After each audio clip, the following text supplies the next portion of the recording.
좋은 교회, 좋은 TV. 오늘부터는 욥기 말씀을 잠시 멈추고 하박국 말씀을 며칠 동안 살펴보도록 하겠습니다.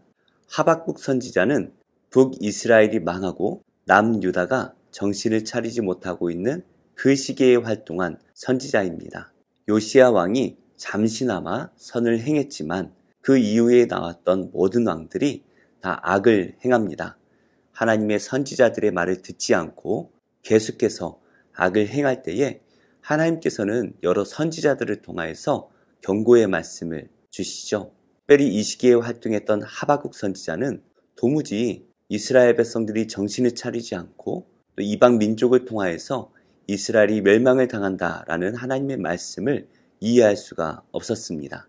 그래서 이 하박국의 말씀을 기록하였는데요. 도대체 왜 하나님께서는 극악무도한 바벨론 나라를 통하여서 하나님의 백성을 벌하려 하시는지 이것에 대해서 의문을 품고 질문하고 있습니다. 구체적으로 어떠한 내용인지 함께 살펴보도록 하겠습니다. 선지자 하박국이 묵시로 받은 경고라.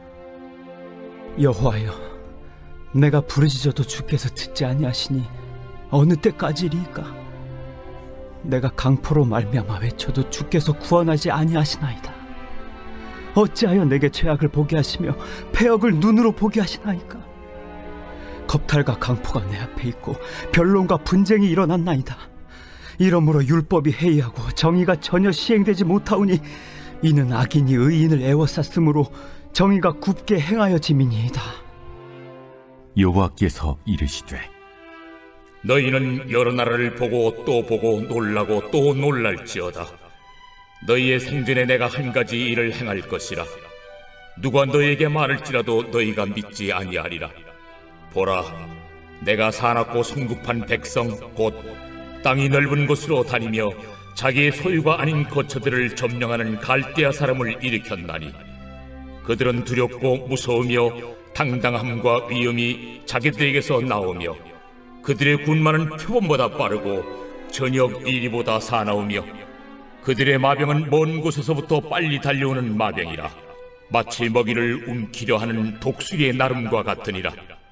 그들은 다 강포를 행하러 오는데 앞을 향하여 나아가며 사람을 사로잡아 모으기를 모래같이 많이 할 것이요 왕들을 멸시하며 방백을 조소하며 모든 견고한 성들을 비웃고 흉벽을 쌓아 그것을 점령할 것이라. 그들은 자기들의 힘을 자기들의 신으로 삼는 자들이라. 이에 바람같이 급히 몰아 지나치게 행하여 범죄하리라. 선지자가 이르되 여호와 나의 하나님, 나의 거룩한 이시여, 주께서는 만세전부터 계시지 아니하시니이까? 우리가 사망에 이르지 아니하리이다. 여호와여, 주께서 심판하기 위하여 그들을 두셨나이다. 반석이시여, 주께서 경계하기 위하여 그들을 세우셨나이다. 주께서는 눈이 정결하심으로 악을 참아 보지 못하시며 패역을 참아 보지 못하시거늘 어찌하여 거짓된 자들을 방관하시며 악인이 자기보다 의로운 사람을 삼키는데도 잠잠하시나이까? 주께서 어찌하여 사람을 바다의 고기 같게 하시며 다스리는 자 없는 벌레 같게 하시나이까? 그가 낚시로 모두 낚으며 그물로 잡으며 투망으로 모으고 그리고는 기뻐하고 즐거워하여 그물에 제사하며 투망 앞에 분향하오니 이는 그것을 힘입어 소득이 풍부하고 먹을 것이 풍성하게 됨이니이다. 그가 그물을 떨고는 계속하여 여러 나라를 무자비하게 멸망시키는 것이 옳으니까? 오늘 우리는 하박국 1장 1절부터 17절의 말씀을 함께 살펴볼 텐데요. 1절부터 11절의 말씀과 12절부터의 말씀은 그 시기가 약간 다릅니다. 아마도 하박국이 과거를 회상하며 아주 예전에 있었던 일부터 기록을 했던 것 같은데요. 1절 말씀입니다. 선지자 하박국이 묵시로 받은 경고라. 여호와여, 내가 부르짖어도 주께서 듣지 아니하시니 어느 때까지리이까? 내가 강포로 말미암아 외쳐도 주께서 구원하지 아니하시나이다. 우리가 욥기 말씀을 계속 살펴보았는데요. 욥의 탄식과 비슷한 것 같습니다. 욥이 아무리 하나님께 부르짖어도 하나님께서 응답하시지 않았죠. 하나님의 응답은 우리가 기대했던 그때와 많이 다른 것 같습니다. 하나님께서는 언제나 우리가 지칠 때쯤에 응답을 주시는 것 같아요. 물론 욥의 부르짖음과 이 하박국의 부르짖음은 그 내용에 있어서 많은 차이가 있습니다. 3절입니다. 어찌하여 내게 죄악을 보게 하시며 폐역을 눈으로 보게 하시나이까? 겁탈과 강포가 내 앞에 있고 변론과 분쟁이 일어났나이다. 이러므로 율법이 해이하고 정의가 전혀 시행되지 못하오니 이는 악인이 의인을 에워쌌으므로 정의가 굳게 행하여짐이니이다. 하박국은 유대 땅 안에 율법의 말씀이 시행되는 것이 아니라 정의가 이루어지는 것이 아니라 죄악과 폐역이 가득하다라고 말하고 있습니다. 북이스라엘이 아수르에 의해서 멸망한 것을 똑똑히 보았습니다. 하나님을 섬기지 않는 그 백성이 어떻게 되는지 분명히 보았지만 남유다 사람들은 정신을 차리지 못하고 있죠. 계속해서 그들은 불의와 폐역을 행하고 있습니다. 하나님의 율법을 행하는 곳이 전혀 없고 정의가 행해지지 않고 있습니다. 그래서 하박국은 하나님께 부르짖어 기도합니다. 하나님께서 이 남유다의 백성들을 회개시키시고 선을 행하도록 바꾸어 주시기를 요구하고 있는 것이죠. 하박국이 바라는 것은 남유다의 멸망이 아닙니다. 그들이 죄를 지었기 때문에 벌을 받기를 바라는 것이 아니죠. 남유다 백성들이 회개하여서 의로운 백성이 되기를 바라고 있습니다.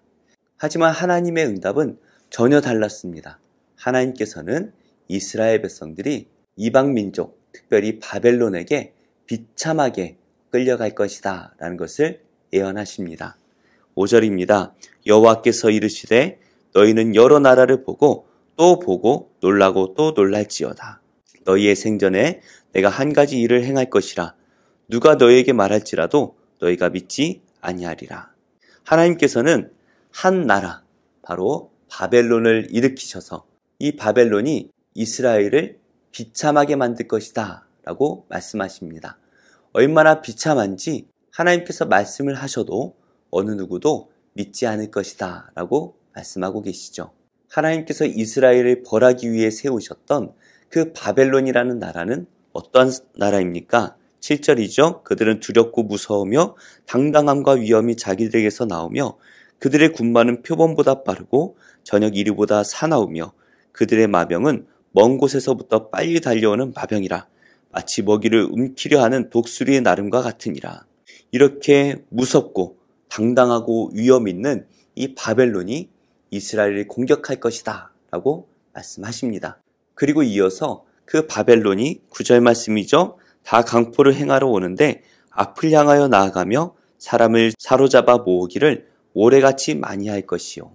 하나님께서는 이스라엘의 백성들이 바벨론에게 끌려가게 될 것이다 라고 말씀을 하십니다. 그리고 이스라엘의 왕들을 멸시하고 방백을 조소하고 모든 견고한 성들을 비웃고 흉벽을 쌓아 그것을 점령할 것이라. 하나님께서는 결국에 이 바벨론이 이스라엘을 완전히 점령하게 될 것이다 라고 말씀을 하십니다. 바벨론은 이스라엘 모든 사람들이 두려워하는 존재였습니다. 그들은 하나님을 두려워하지도 않는 이방 사람들이었죠. 그러다 보니 그들은 너무나 포악한 자들이었습니다. 다른 나라의 인정사정을 봐주지 않는 것이죠. 결국에 이스라엘 백성들은 이 바벨론에 의해서 비참하게 멸망하고 비참하게 끌려갈 것입니다. 사실 하박국은 이것이 도무지 이해가 되지 않죠. 그래도 하나님 백성인데 어떻게 이렇게 비참하게 만드실까요? 이것은 하나님께서 바라보실 때에 이스라엘은 도무지 치료해서 회복시킬 수 있는 그러한 상황이 아니라는 것입니다. 이스라엘을 바벨론의 포로로 70년 동안 끌고 가신 후에 이 예루살렘을 70년 동안 회복시키실 것이다 라는 그 계획을 담고 있는 것입니다. 이런 하나님의 말씀이 있은 후에 실제로 바벨론에 의해서 이스라엘은 계속해서 괴롭힘을 당합니다. 아마도 12절의 말씀부터는 바벨론으로부터 직접 괴롭힘을 당하는 그 시기에 기록된 것이 아닐까 싶은데요. 12절입니다. 선지자가 이르되 여호와 나의 하나님 나의 거룩한 이시여 주께서는 만세 전부터 계시지 아니하시나이까. 우리가 사망에 이르지 아니하리이다. 여호와여 주께서 심판하시기 위하여 그들을 두셨나이다.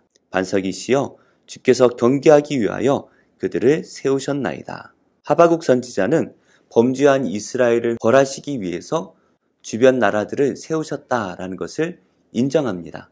실제로 사사시대에는 이스라엘이 죄를 지을 때마다 주변에 있는 나라들이 이스라엘을 공격하였고 이스라엘이 정신 차리고 회개하면 하나님께서는 그들을 구원해 주셨죠. 이렇게 주변 나라들을 통해서 이스라엘의 죄를 깨닫게 하시는 그러한 하나님이십니다. 그런데 바벨론의 패역이 차마 눈을 뜨고 볼 수 있는 지경이 아니었던 것 같습니다. 13절이죠. 주께서는 눈이 정결하심으로 악을 참아 보지 못하시며 패역을 참아 보지 못하시거늘 어찌하여 거짓된 자들을 방관하시며 악인이 자기보다 의로운 사람을 삼키는데도 잠잠하시나이까. 바벨론이 이스라엘을 매우 비참하게 짓밟고 있는 것 같습니다. 그래서 하박국 선지자는 어찌하여 라고 하나님께 부르짖고 있죠. 어찌하여 저 극악무도한 자들이 그래도 하나님께서 선택하신 이 하나님의 백성들을 이렇게 비참하게 짓밟고 있습니까? 라고 물어보고 있는 것입니다. 이스라엘 백성들이 많은 죄를 지었습니다. 하지만 바벨론의 죄악에 비하면 아무것도 아니죠. 하나님께서 이스라엘의 그 죄 때문에 정말로 극악무도한 그 바벨론을 사용하신다라는 것이 도무지 이해가 되지 않는 것입니다. 그래서 하박국 선지자는 저 극악무도한 저 바벨론을 그냥 놔두시는 것이 옳은 것입니까? 라고 하나님께 여쭤보고 있는 것이죠. 우리가 살다 보면 고난을 받을 때가 많이 있습니다. 욥과 같이 죄가 없음에도 불구하고 고난을 받을 때도 많이 있는 것 같아요. 하지만 이스라엘 백성들처럼 우리의 죄 때문에 고난을 받는 경우들도 많이 있죠. 그럴 때면 하나님께서는 우리를 정신 차리게 하시기 위해서 우리에게 고난을 주십니다.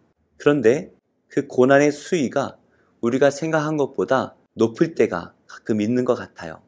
특별히 이스라엘 백성들이 극악무도한 이 바벨론으로부터 학대를 당하는 것처럼 우리도 주변에 믿지 않는 정말 악한 사람들에게 괴롭힘을 당할 때가 많이 있죠. 그럴 때면 좀 이해가 되지 않을 때가 많이 있는 것 같습니다. 왜 하나님께서는 저 하나님의 자녀를 너무나 괴롭히시고 저 악한 자들은 저렇게 잘되게 놔두실까? 특별히 의로운 자들을 괴롭히도록 저렇게 놔두실까라는 그러한 의문이 들 때가 가끔 있는 것 같습니다. 하지만 하나님께서는 온 세상을 주관하시는 분이십니다. 결국에 이스라엘을 괴롭혔던 이 바벨론 또한 곧 무너지게 될 것입니다. 우리가 그 하나님의 크신 계획을 다 알지 못하기 때문에 지금 눈앞에 있는 고난 때문에 불평할 수밖에 없는 것이죠. 우리가 할 일은 그저 하나님을 믿고 겸손하게 그의 뜻을 기다리는 것입니다. 하나님께서 반드시 우리를 구원해 주시고 우리를 선한 길로 인도하실 것을 믿으면서 우리는 겸손하게 회개할 것이 있으면 회개하고 죄를 지은 것이 없다면 하나님의 때를 기다리면 되는 것입니다. 하나님의 때가 되면 반드시 우리를 선하게 인도해 주실 것입니다. 우리는 그 믿음을 가지고 하나님의 때를 기다려야 되죠.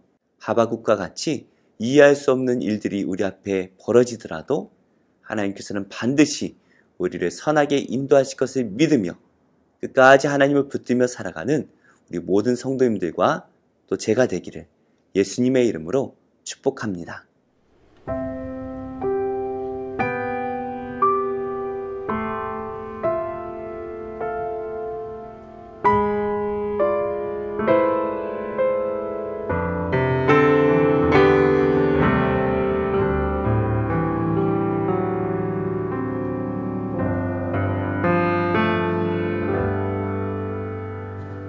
고단한 인생길 힘겨운 오늘도 예수 내 마음 아시네. 지나간 아픔도 마주할 세상도 예수 내 마음 아시네.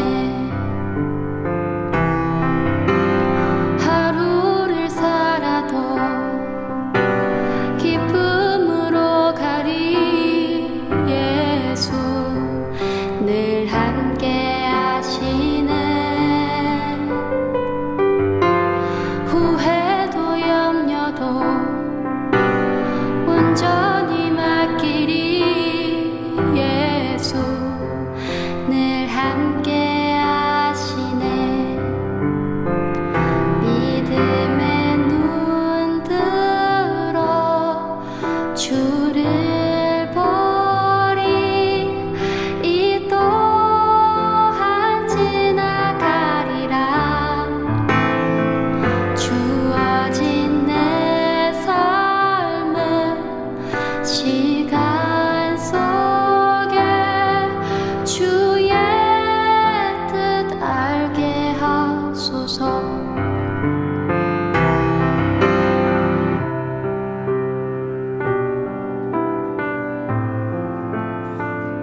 하소서.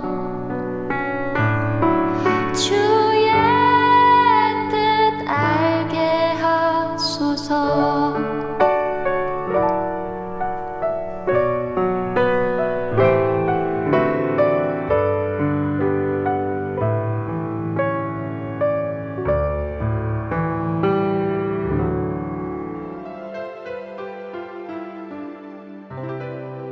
좋은 교회, 좋은 TV.